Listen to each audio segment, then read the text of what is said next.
पण पंतप्रधान मोदींवर काहीच बोलत नाही. राजीनामा त्यांनी घेतला पाहिजे हे आम्ही आधीपासून म्हणतोय.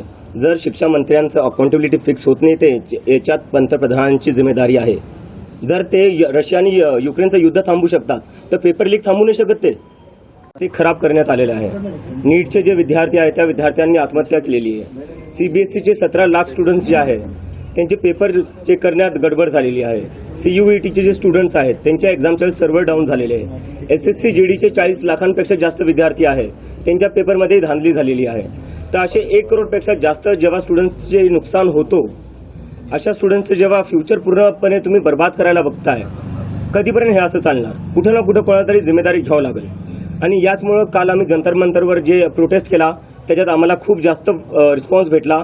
आणि त्यावरनं आपल्याला एक गोष्ट आता कळते की या देशातला तरुण जो आहे, जो जेनझी जो आहे तो या सरकारला आता घाबरणार नाही आहे. तुम्ही देशाचं नुसतं वाटोळं करून टाकलेलं आहे. ना रोजगार देताय मुलांना, ना त्यांच्या परीक्षा तुम्ही बरोबर घेताय. तर करायचं काय या मग सरकारचं. तर या सरकारला आता या देशातला तरुण घाबरत नाहीये आणि तो आता रस्त्यावर येणार. आणि जोपर्यंत धर्मेंद्र प्रधान जे शिक्षा मंत्री आहेत ते राजीनामा देणार नाही